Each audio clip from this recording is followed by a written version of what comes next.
Component को सीखने के बाद हम लोग सोचते हैं क्यों ना एक बढ़िया सा पेज बनाया जाए कंपोनेंट को यूज करके, पर समझ नहीं आता कि ऐसा क्या बनाएं जो बढ़िया भी लगे और किसी लाइव प्रोजेक्ट का पार्ट भी लगे।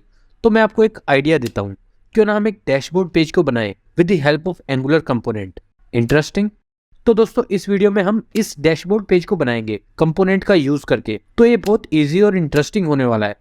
और अभी इस वीडियो को लाइक कर दो और अगर आप फर्स्ट टाइम चैनल पे आए हैं तो सब्सक्राइब कर लेना। सो मेरा नाम है अनूप और आप देख रहे हैं यूएक्स लर्न।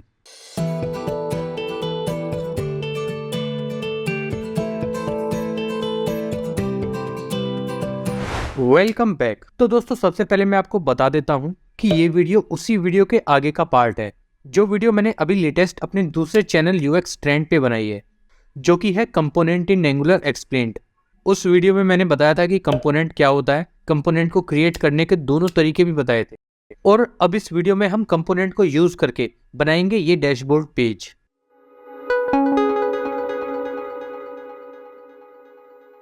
जैसा कि आप यहाँ देख सकते हैं, हमें एक डैशबोर्ड टाइप का पेज दिख रहा है, जो कि अभी ये नॉर्मल HTML फाइल है। आप यहाँ देखेंगे, यहाँ पे लिखा है components.html। ये कोई एंगुलर का पेज नहीं है, पर अब हम इसे क्रिएट करेंगे एंगुलर में, तो फिर आपको ज़्यादा समझ में आएगा कि हम कैसे कैसे कंपोनेंट का यूज़ कर सकते हैं।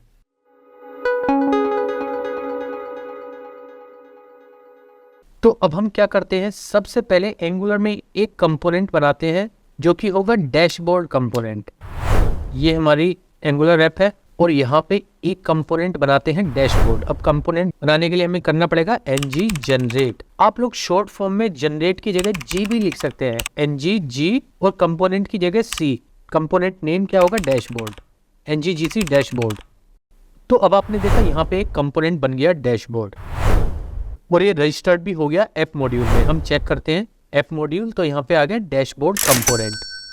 अब हम क्या करते हैं, डैशबोर्ड कंपोनेंट का सिलेक्टर उठाते हैं और ऐप कंपोनेंट में लगा देते हैं नोटिफिकेशन के नीचे। तो अब यहाँ पे आ गया डैशबोर्ड वर्क्स। मैं क्या करता हूँ, जल्दी से ये वाला सारा HTML इस डैशबोर्ड कंपोनेंट में डाल लेता हूँ, फिर उसके बाद हम आगे कंटिन्यू करते हैं।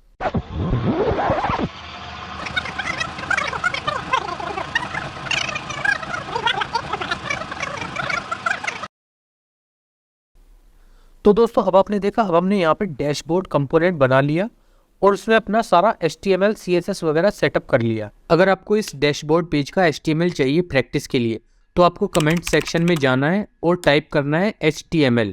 तो ऊपर है यहाँ पे नोटिफिकेशन कंपोनेंट, नीचे है डैशबोर्ड कंपोनेंट, जैसा कि आप यहाँ देख सकते हैं। अब हम डैशबोर्ड कंपोनेंट में आ गए हैं। अब आप देखेंगे डैशबोर्ड कंपोनेंट के अंदर ये सारी चीज़ें एक ही कंपोनेंट में है। अब हम क्या कर सकते हैं, इनको भी अलग अलग कंपोनेंट में डिवाइड कर सकते हैं, जिससे कि हमारा ऐप ऑर्गेनाइज रहेगा।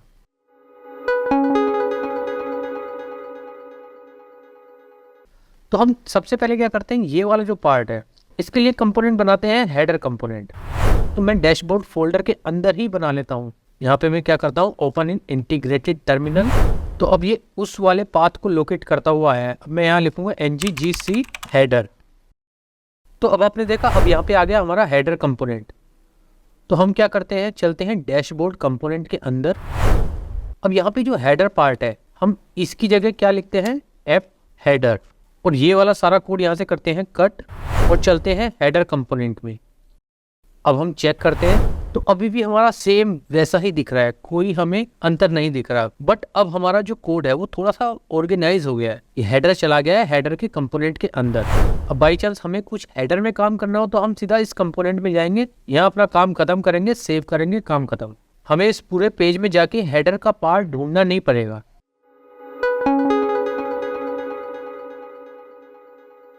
अब ऐसे ही हम क्या करते हैं, ये वाला जो ब्लॉक है इसके लिए एक कंपोनेंट बना लेते हैं। इसको नाम दे देते हैं वेलकम कंपोनेंट।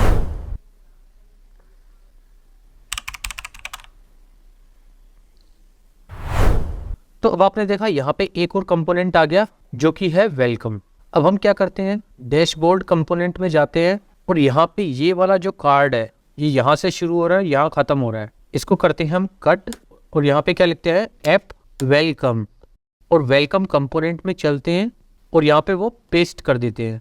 अब हम चेक करते हैं, तो अब ये हमें ऐसा दिख रहा है। अब ये ऐसा क्यों दिख रहा है? क्योंकि इसकी CSS जो थी वो थोड़ी सी डिस्टर्ब हो गई है। मैं उसको ठीक कर देता हूँ।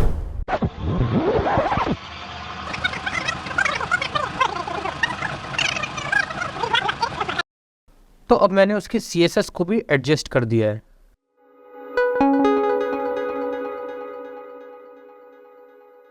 अब ये जो रिपोर्ट्स ब्लॉक है, इसके लिए भी हम एक अलग कंपोनेंट बना देते हैं, जो कि होगा रिपोर्ट।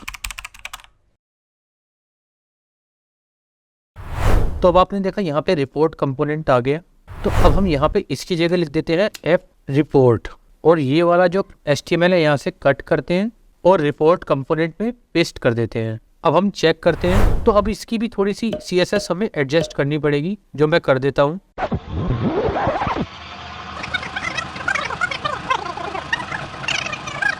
तो अब आपने देखा हमारा जो UI है वो डिवाइड हो चुका है मल्टीपल कंपोनेंट्स में। अब इसका कोड आपको कितना क्लीन लग रहा है?